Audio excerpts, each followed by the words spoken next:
on the Hardrocker Sports Network from K-Tech 91.3. This is Hardrocker Huddle, your podcast home for South Dakota Mines athletics. Josh Van Valkenburg-Gernert. Another episode of the Hardrocker Huddle today. Today I have a special guest, student athlete from the Hardrocker golf team, Jessalyn Shipp. Just kind of getting started. You just mentioned you kind of moved around a lot growing up, but most of your life you grew up in Kansas City. What was it like growing up there? What was your, how many siblings, and what was your family life like? Growing up there it's kind of nice. Lots of different things you could do.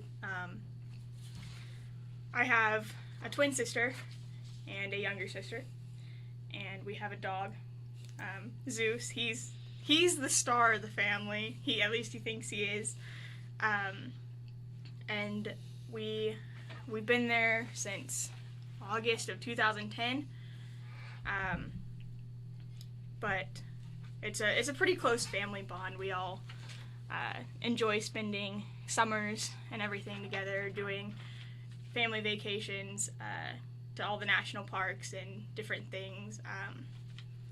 But yeah, I mean, Kansas City, nice place. It's nice and warm, which is a lot different than here. It was definitely a shock when it was -20 and snow and ice, and Kansas City is super humid and just kind of muggy and gross in the summers, and here it's nice. And yeah, I spent a little time in Dodge City in southwestern Kansas, and even there the weather it's like 80 degrees all year round and 90% humidity. So, it's a little bit different. And not only different weather-wise too. Obviously Kansas City's a big city, and you mentioned being in Cincinnati too. That's another big city.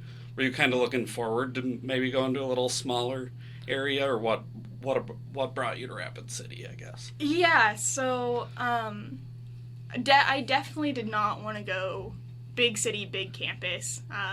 It just wasn't for me. I'd visited a few bigger campuses, but I like the home-ish feeling, per se, of the smaller campus. There only being 2,000 some hundred kids here. It's real easy to find your core group of friends, and I can be anywhere I want to be in 5 to 10 minutes. Whereas for the bigger campuses, it was going to be a lot harder to get to your classes and get to practice and everything, and just kind of more of I preferred the smaller area just to be closer to people, and I feel like the bigger area it was just kind of too much, and I didn't want to have to risk waiting in traffic for an hour and missing class. And I mean, I already missed enough class for golf as it is.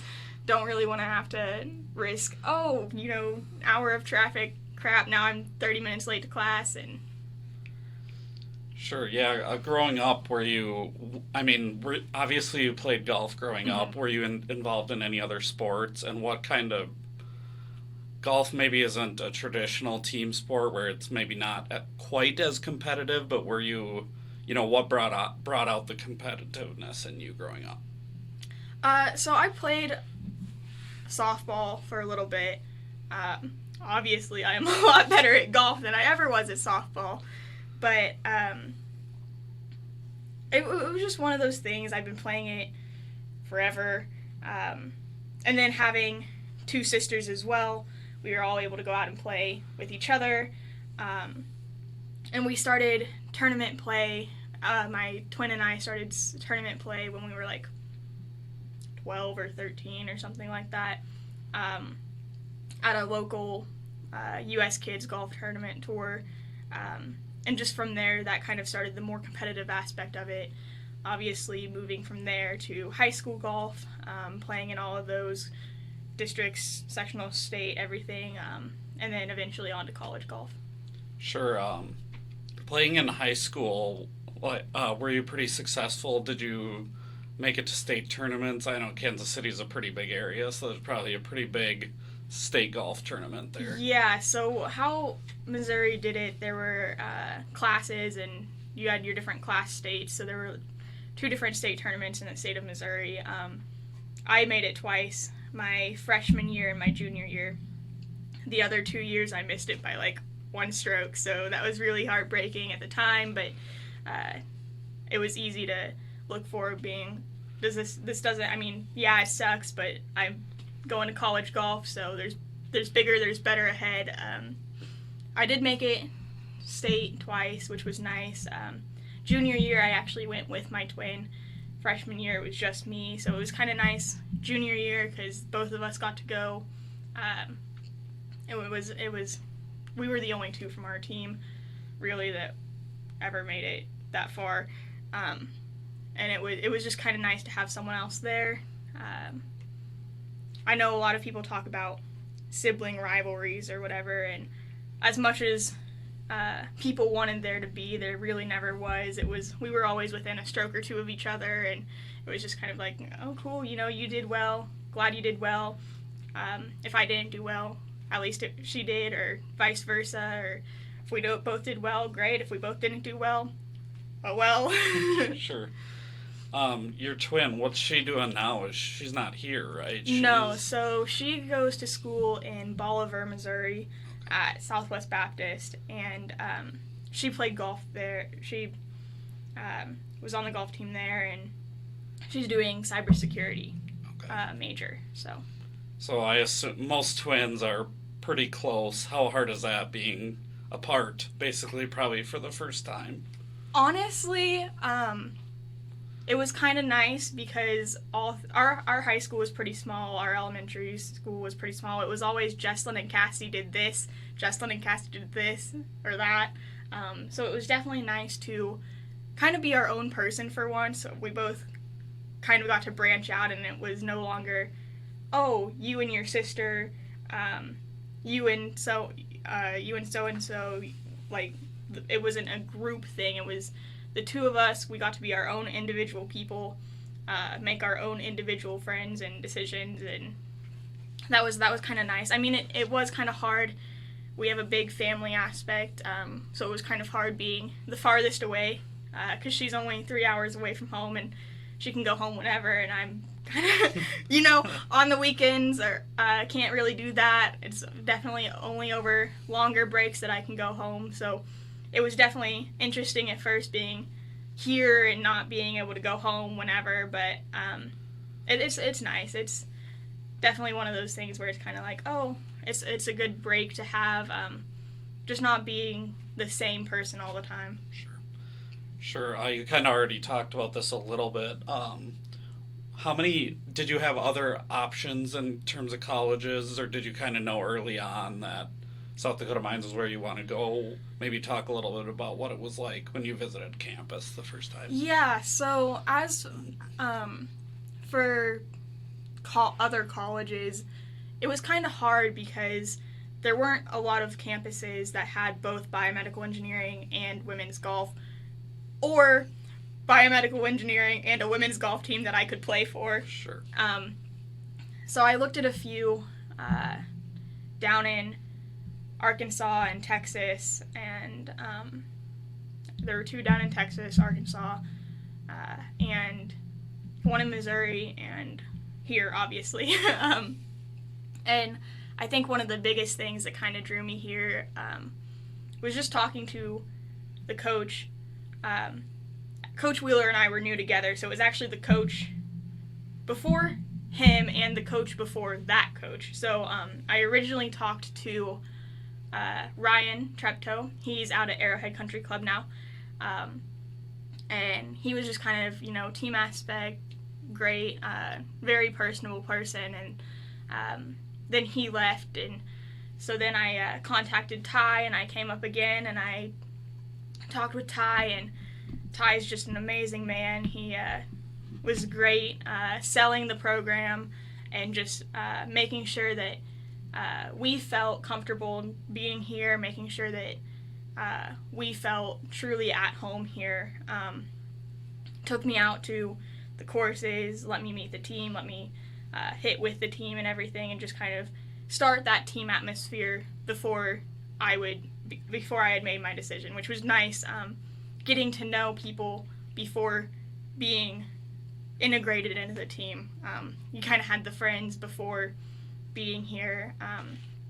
campus overall, I had talked to one of the professors in the chemical engineering department, because BME didn't have their own people at that point because it was brand new in 2019. And he just, he kind of sold me on the different aspects of campus and campus life, and just, that, yeah, the classes are hard, but there's lots of ways, lots of resources to succeed, so. Sure, so you knew you wanted to be a BME even before you got here. What drew you into that field specifically? So I had a lot of things growing up with hospital visits and stuff, with a muscular thing.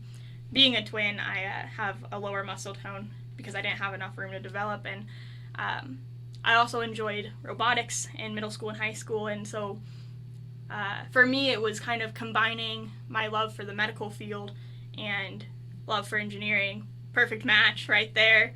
And then I got here to this biomedical engineering. Originally I was going to go do something solely medical field, and then about 8th, 9th, 10th grade or whatever, I was starting to get more into the engineering aspect of it, and was originally coming with the plan of doing like medical devices or robotic surgery, building the robots for that, or making medical devices that way. So Sure, and then let's go into the golf side of it a little bit. You already kind of mentioned that you were originally recruited by different coaches, but when you got here, I believe Coach Wheeler was the coach by the time you got here, correct? Yeah, he and I started the exact same year, so he got here in August of 2019, and I got here about a week later. Sure, so what was that how did you initially grow that relationship with Coach Wheeler? For me, honestly, it was kind of easy, because he was brand new, I was brand new, so it wasn't necessarily I know how this coach works and now I have to get used to a new coach. It was pretty easy to find that relationship.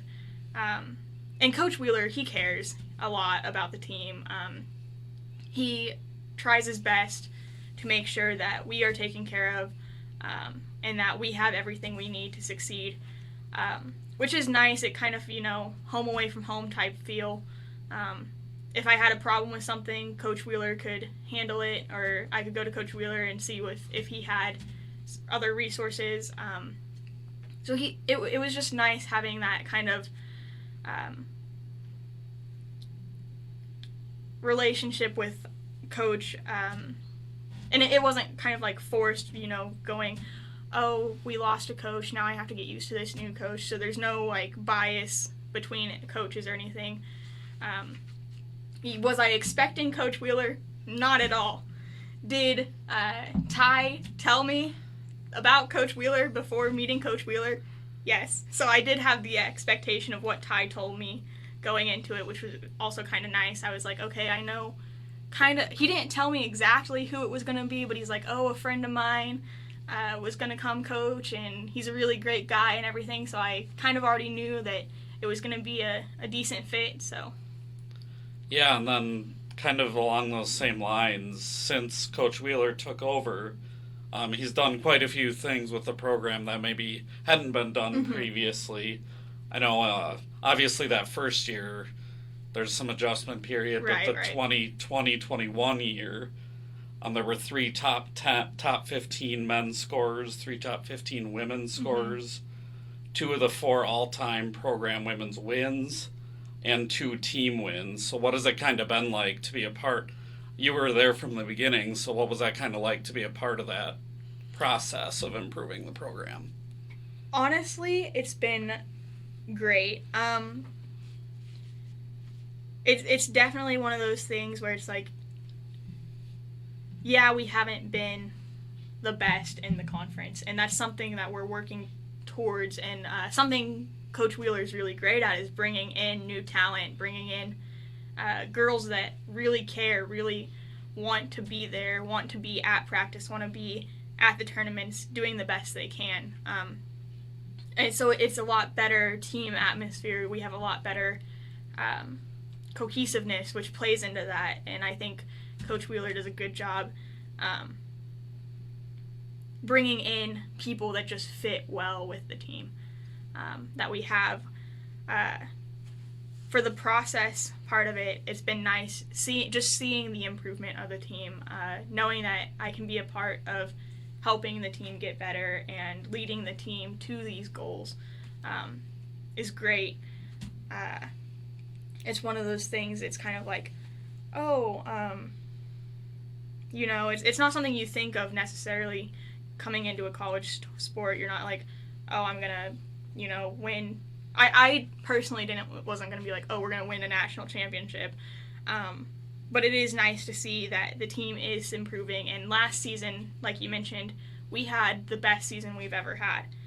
Was it the best season ever that we could ever have? Not at all. But we are starting to make those improvements. We're starting to get better, and that's a really nice process. Just being able to get to that point and start getting to that point and start changing golf. Of course, it's all about having fun, being out there having fun, but also being able to do that and being able to have results. Yeah, and part of that is, in the fall, you guys had a pretty good fall as well, but there was some inconsistency from round to round. Yes. Where you'd have one extremely good round as a team as well as individually, and then a second round maybe where there'd be some bad weather or whatever the reason, and the second round wasn't as great. What do you have to do this spring to maybe just get a bit more consistent from round to round? Yeah, so we actually, last weekend, not a few weekends ago, or a few weeks ago, the girls team sat down, and we went over what goals we had for this semester. And Coach Wheeler, he wasn't able to make that meeting, but he had told me kind of his goals, what he wants us to keep track of. And a lot of the stuff that was mentioned was just consistency, individually and as a team.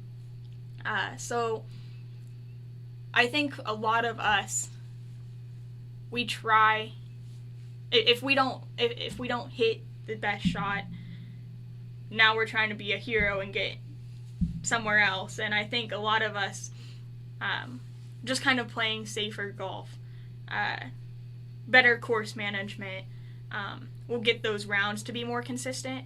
And with that, the team will become more consistent.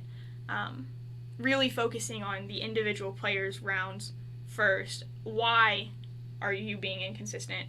Why was your first round 110 and your second round 82? Why was the difference 20 strokes? Why was it even 5 strokes different, And just, if we can focus on why our individual scores were so far off from each other, why they're so inconsistent, then we can start focusing on getting that team score more consistent and having a round of 320 and 325 versus 320 and 375. Yeah, golf is a little bit different where, like, as opposed to maybe a basketball or football, you're always practicing as a team. With golf, it's a little bit different where you guys are kind of going to the course or going to the simulator as individuals. So what has it been like to, how do you stay motivated to be able to continue to progress individually, and then what is the team bond like too? Obviously that's a little bit different than practicing as a team every single day. Right. Individually, a lot of the motivation,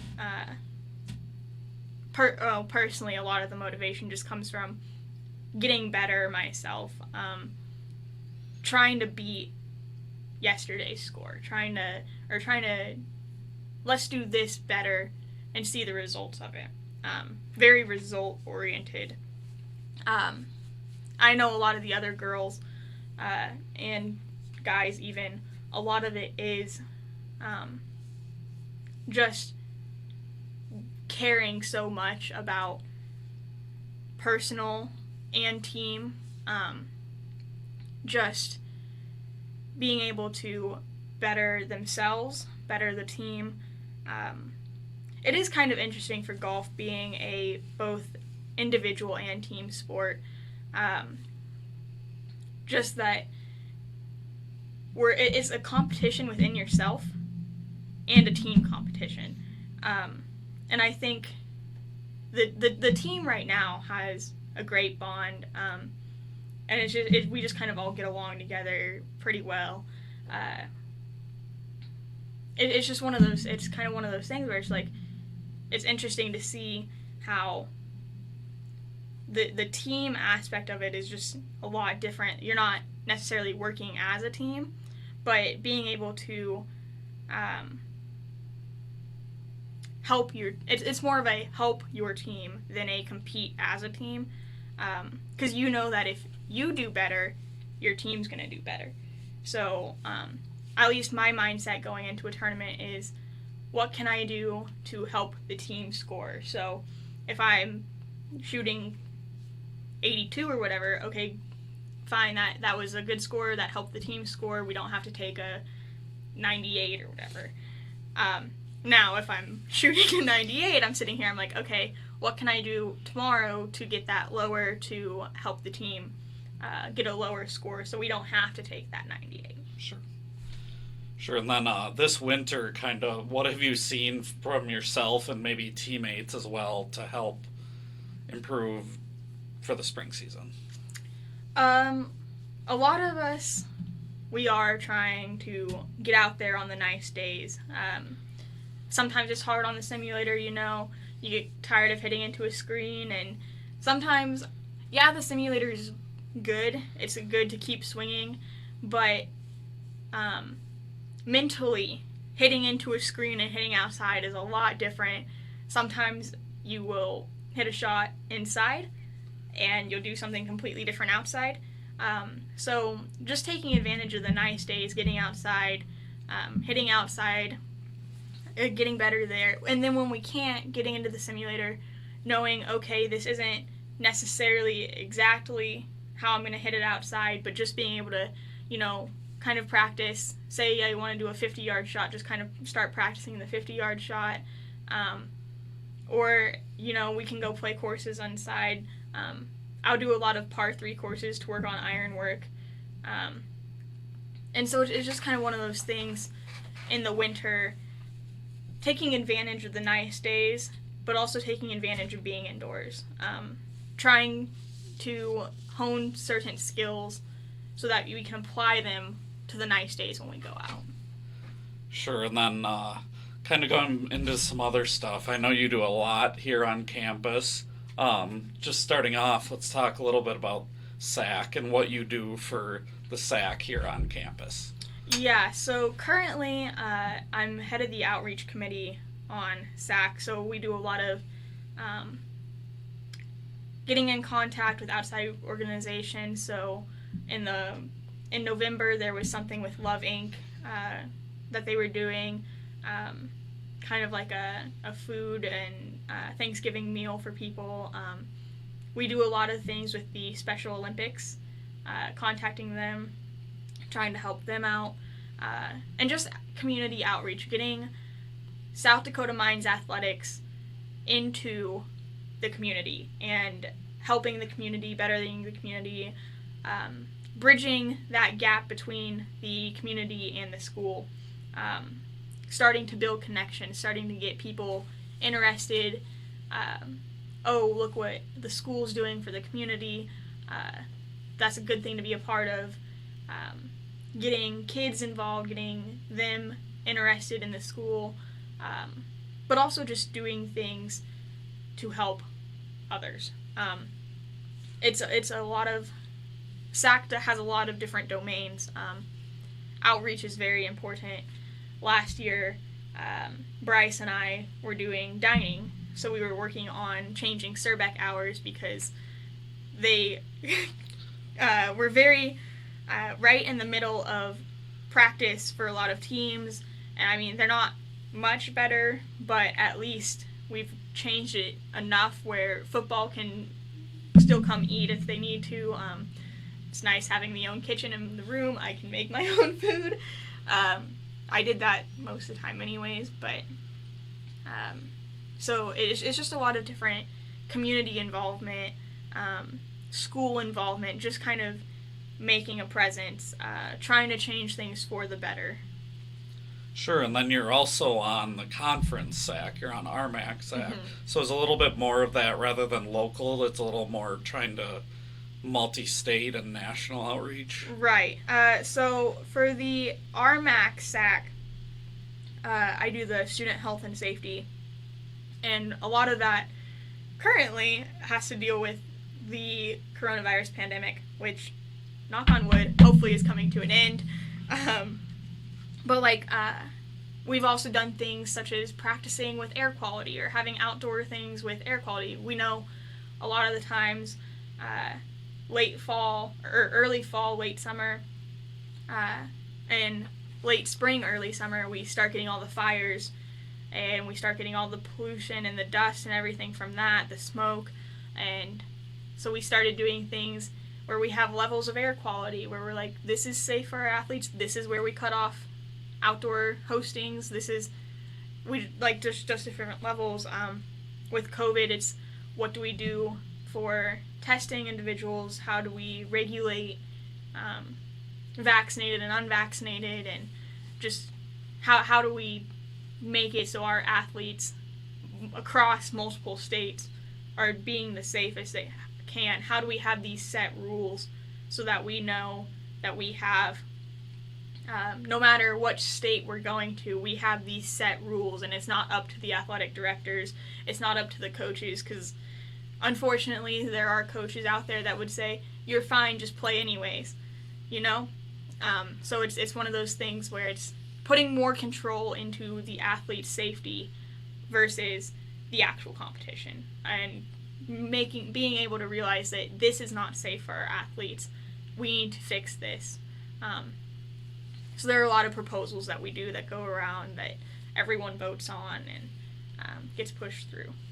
Sure, that's pretty interesting. I didn't realize all that went into that. That's kind of cool, and obviously you have a pretty big effect, all of you, on the different, the playing environment and that. All right, so the next organization you're a part of, and I've talked a little bit about this, I had Cheyenne on here and talked to Melissa recently as well, but you're part of the committee for the Women's Hardrocker organization. Yes. What is your role in that, and how did you kind of initially get into being a part of that? Well, so for the WHO committee, we don't really have necessarily roles. It's very much so this is our main crew, we plan the events, but there's no one higher power than the other. A lot of it is creating that equalness in each women's sport. So, and just getting the women athletes to be able to meet more women athletes. Obviously, we are a minority on this campus. Most women on a STEM campus are the minority. So just being able to get out and talk to other women athletes, their experiences. A lot of times we'll have alumni come in and talk about their experiences with their sport, with their schooling, and just kind of how they balance that, advice for the future, for the women athletes, and just kind of a guidance, or kind of a safe space for the women athletes to get to know each other without it being forced. It's very voluntary. If you want to show up, you show up. It's not you have to show up, which is kind of nice. You see a lot of the same people there. A lot of the people, you're more extroverted people, which is nice. You see a lot of different athletes too. You have athletes from golf and volleyball and basketball and track and field, and cross country and track and field all the same sport. I mean, most of them are the same athletes, but I think I said volleyball. Just kind of coming together and having a good time, we've had like Thanksgiving together, and just different stuff like that. How I came into that actually was Cheyenne had sent out an email, and she was just asking. She had gotten like the leaders of the team from each of the coaches and just asked them, "Hey, would you like to be involved in this? This is kind of the thing that I'm starting." And I, being an athlete who is also very extroverted and likes to talk to people, I was like, "This is a great idea." So I texted Cheyenne back. I was like, "Hey, if you need help with anything, let me know. Sounds like a great thing to have on campus, and I can't wait to see where it goes." And from there, I've just kind of been there. Annika and I, another golfer, we've planned an event. It was in January. And we kind of let the sports rotate through planning events and stuff, and try to have one monthly or every other month. But it's just one of those things. It's nice to be able to get out and talk to other women athletes and share experiences. Not everyone. Oh, well, and a lot of us missing school, it's kind of easy to be like, oh, catch up in classes because volleyball's not there, but we're there. Volleyball's there when we aren't there, and you can kind of catch up and everything. And Sure, and part of it too is you're trying to develop, some leadership there too, to be able to say, in 10 years or whatever, you're developing leadership skills for women as well. Right, and we bring a lot of alumni in to kind of talk about that and how they led their teams, and how they athletic experience has actually helped them in their job field, their workplace, even if it is just a professor who graduated from here, played a sport here, and how they came back here, or just bringing in different people and kind of building that leadership and building the leadership for the younger people that come too. Sure. You're also the president of the human-powered vehicle team. First, for the average person, we have no idea what that means. So first explain what that is, and then what your role in that is as well. Yeah, so outside of athletics, the school has this thing called CAMP, the Center for Advanced Multidisciplinary Projects. And Human Powered Vehicle is a camp team. So what we do basically every year is we build some sort of bicycle for competition. And we go compete with that every year. Obviously, my freshman year was canceled to COVID, and then last year was online. This year is also online, just because the overarching ASME just said, 2 days ago, everyone can start meeting in person again. So, we weren't even supposed to meet on campus in person, which is really hard to build a bike if you're not supposed to be in person. And so, because we were part of camp, we could kind of move around that and meet in person. But the competitions itself are still online, last year, this year. But essentially an in-person competition would look like building a bike, and then we'd either be in Michigan or California. I think it's been in Nevada at some point. Most of the time it's over in Michigan. But you would take the bike, there's an endurance race, a speed race, and there's another thing that I'm forgetting, but you just you go and you test the engineering of the bike. It has certain specifications, so if the bike were to flip over, the person's not allowed to touch the ground. Any part of their body is not allowed to touch the ground, so you have to go through the safety of what harness do we use, what roll cage do we put on it, brake tests, so you have to stop within a certain distance after applying the brakes. You have to maneuver different levels of variability of track, whether that be really rough road or really smooth road.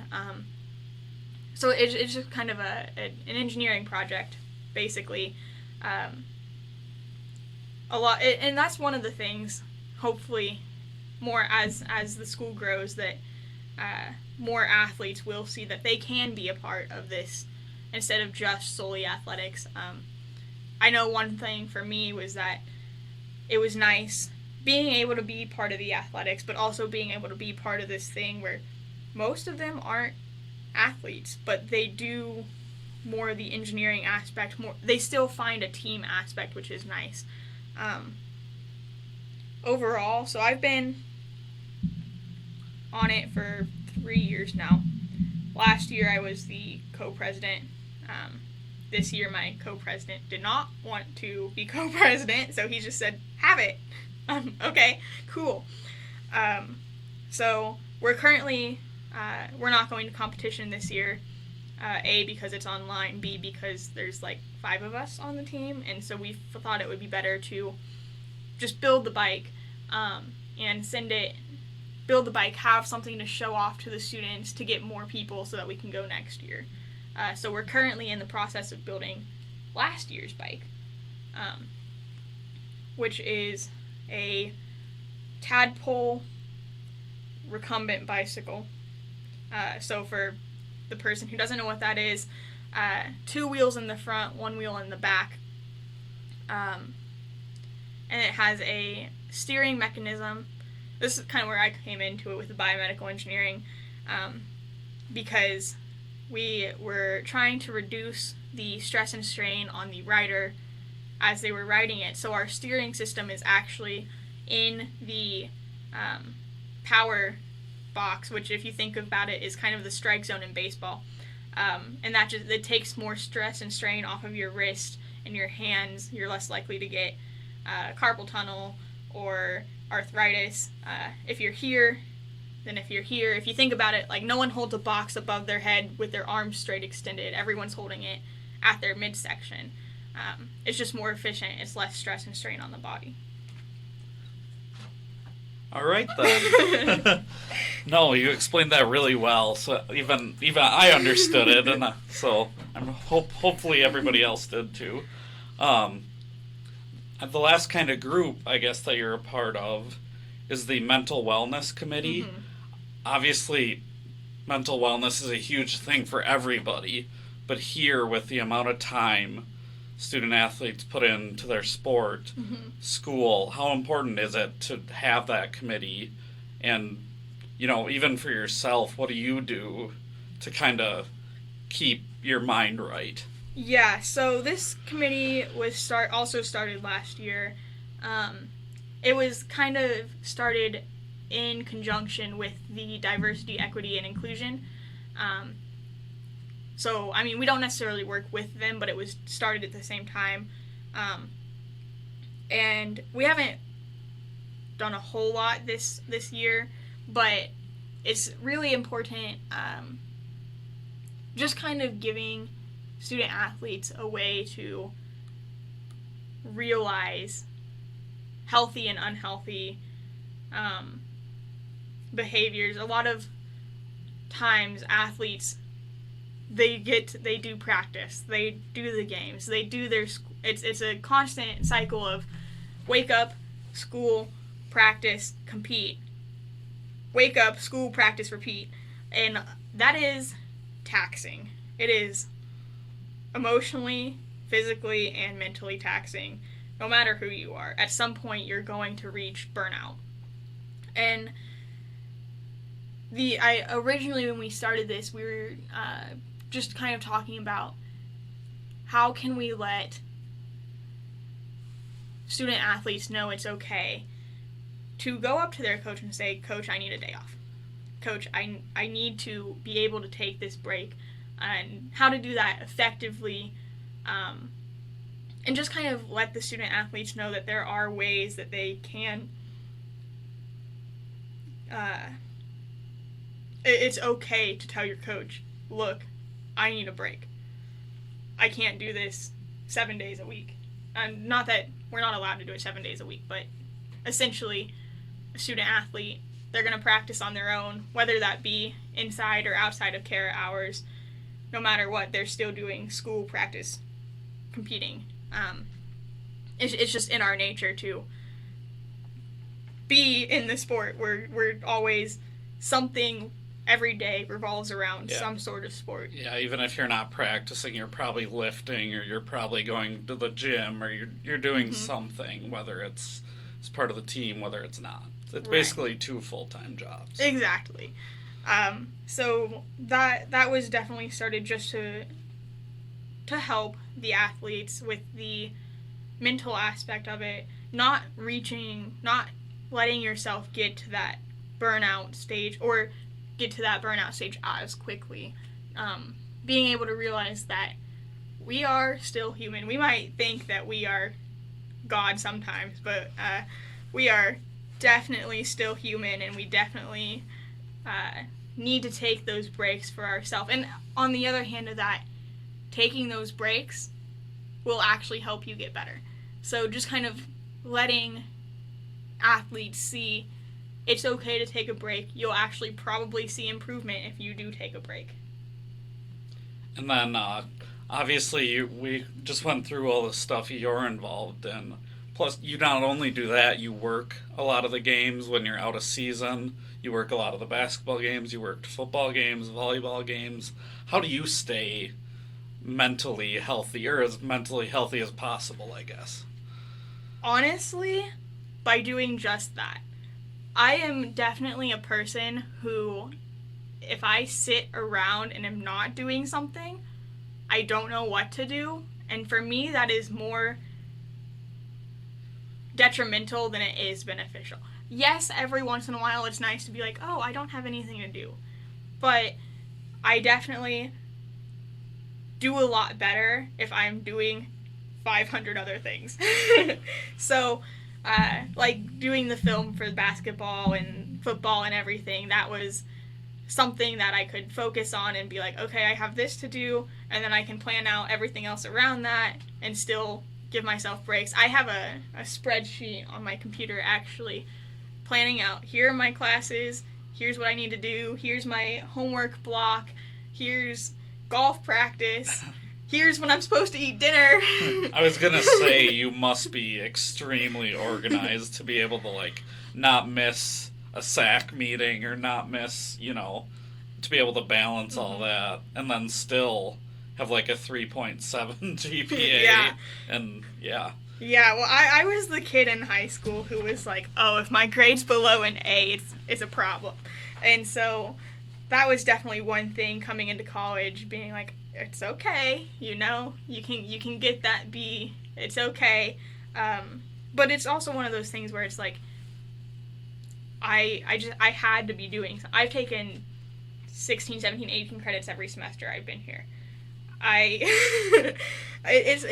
have to be doing something. I can't just sit around, and if I'm sitting around not doing anything, that's when I start, thinking to myself, oh, what if so and so does whatever, and I'm just like, this is pointless. Get out of my head. It almost creates stress for you. Right. I'm more in my head when I'm not doing something than I am if I am doing everything else. Sure. If I'm doing everything else, if I have a plan of when I'm doing X, Y, and Z, I can focus on that, and I can get it done and still have time, hour, 2, 3 a day to do what I want to do. Sure. So. Sure, yeah. It's important to still make time for yourself to do things that are unrelated. And what are some of those things that you like to do? Are you a movie person? Do you play video game? What do you do with, like, when you do have a second of free time? What's your hobbies, so to speak? I read books. Okay. Movies, no, not really.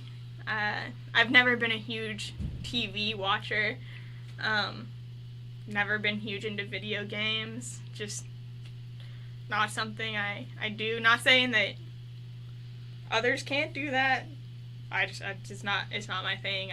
It's another one of those things where I'm just if I'm just sitting there, not actively mentally doing something, I'm like, what's the point of this? So if I'm sitting there, some movies are nice. Like I'll watch movies. I just have to be in the mood to watch a movie. if I'm just sitting there watching it for who knows what, I'm just kind of like... Get bored. Yeah, just looking around the room, like, is it done yet? Can I leave? We already talked about how you're biomedical engineering major. What do you see? Obviously, you still have a couple of years left, but what do you see yourself maybe doing in the future? Is it something you've given a lot of thought to? Yeah. To be honest, I'm going to get a biomedical engineering bachelor's and not ever use it. Currently, I've been back and forth on a lot of things. So originally when I started, I was going to do biomedical engineering. I was going to minor in robotics. And then I took a CSC class. And CSC was not my thing. Maybe it was because it was COVID and it was half online and whatever. And it was also, so I took CSC twice. The first semester, I definitely chalked that up to, kind of learning the college schedule, how to deal with 18 credits and golf and just everything that I had to do. And I didn't understand it. It was not my thing. Took it again, and then it went online halfway through it. I was just like, this is not something I'm willing to do online. If I'm going to be in a computer science minor, I need it to be in person. And back then, we had no idea what was going to happen. So I started looking at other options. I looked at doing perfusion school, which works in open heart surgery. Obviously, if you're having open heart surgery, your heart can't pump its own blood. So the perfusionist works the heart and lung machine. It filters your blood through it. It oxygenates it. It puts it back through. It kind of bypasses your heart while they're working on it. And then you slowly give back the function to the heart when they're done. Looked into that. Of course, with the pandemic, it was really hard to get a shadowing and on that. So over the summer, I was getting patient care hours because a lot of those Masters of Medical Sciences, you need patient care hours. And I actually worked in a assisted living facility specializing in Alzheimer's and dementia. And I fell in love with it. So now the focus is getting a physician assistant's master's specializing in geriatric medicine. I, from there, could work in a assisted living facility. I could work in a hospital. I could kind of do whatever I want with that. And the nice thing about PA is if I get tired of geriatric medicine, I can go specialize in something else. So that's kind of where I'm focused right now. Applications for that start up in April, so I'll be applying for those in April. And then it's kind of like a year-long process, so I'll know kind of by the end of this year, per se, if I've been accepted, if I need to apply to more, etc. But it's just one of those things. I was immediately drawn to helping the elderly. It was fantastic. I loved it. It was hard work. It was hard not only taking care of them, but also just kind of seeing the decline as it happens. But it was something I loved. I loved being able to help them. I loved being able to take care of them. Loved hearing their stories, actually. You learned a lot when you're dealing with 93-year-old people. Actually, you learn a lot through history, too. We had a lot of people that grew up kind of Depression, World War II era, so there was a lot of, we need to save everything. So it was just interesting to see how the different times and everything, and just kind of learn about that, which is something I love doing, and just being able to connect with them and help them. So that's currently where I'm focused at.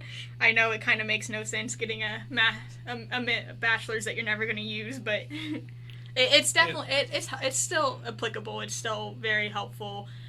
Requirements for PA school. You get a lot of the same, your biologies, your chemistries, your life sciences. I have all of that. I just have a few extra math and engineering classes. It happens way more often than you think. I'm pretty sure. Yeah, I mean, obviously here it's a little bit different, but to me, college is more about you learning practical problems and how to solve them than it is actually learning about the subject that you're... Obviously, it's a little different here than everywhere else. But... Yeah, yep. So, I know you got to get going here pretty quick. I just have a couple more questions for you. Let's say there was a senior high school student or whoever who was thinking about coming to South Dakota Mines, student athlete or just student. What would you say to them about your, positive experiences here? So I kind of get to do this just being an athlete and talking to prospective athletes.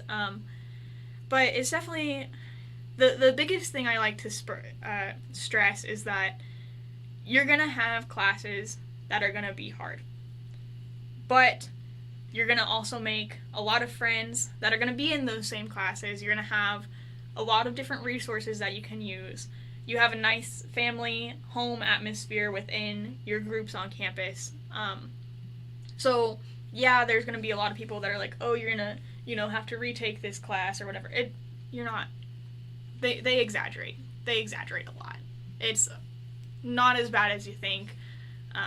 I love it here. I have all these different groups that I'm a part of. You don't have to if that's not your thing, but I definitely recommend, finding your group of people.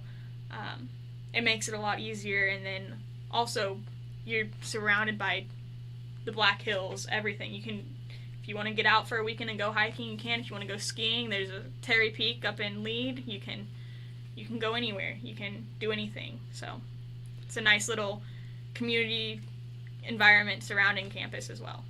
Yeah, one of the things that I kind of like about Rapid, I'm a big city guy too, but one of the things that's nice about Rapid City is it's not huge, it still has everything you need. Mm-hmm. I mean, if you're an outdoors person, you can do that stuff. If you love to shop, there's every shop you We're can literally imagine. 5 minutes from downtown. Yeah. I mean, it's store-wise, food-wise, it has everything pretty much any other big city would Except have. for a Chick-fil-A. Yes, and hey, a Raising Cane's. Let's get our recruits out for those two.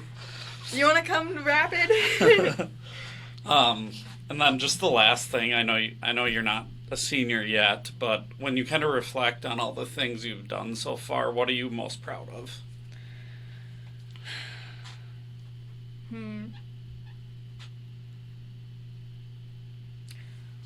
Honestly, I think just being able to be a part of the golf team and being able to help move them to a better program, be a part of the team building, the program building, but also being able to start the biomedical engineering program and get that moving forward. A lot of times you'll hear the professors relate to our class, my class specifically, as the guinea pigs, because that's what we are. We are the guinea pigs. But it's nice being able to eventually get the program to where it needs to be for incoming students and even transfer students. Just being able to make a program for them that they'll be proud to be a part of and learn a lot through, and be able to go out into the work field knowing that they know what they're going to be able to do. All right, that's all the questions I have for you today. Thank you so much for joining us. I know you got another class you got to head to Actually, it's pretty practice. quick, but thank you so much for taking the time. Yep, thank you.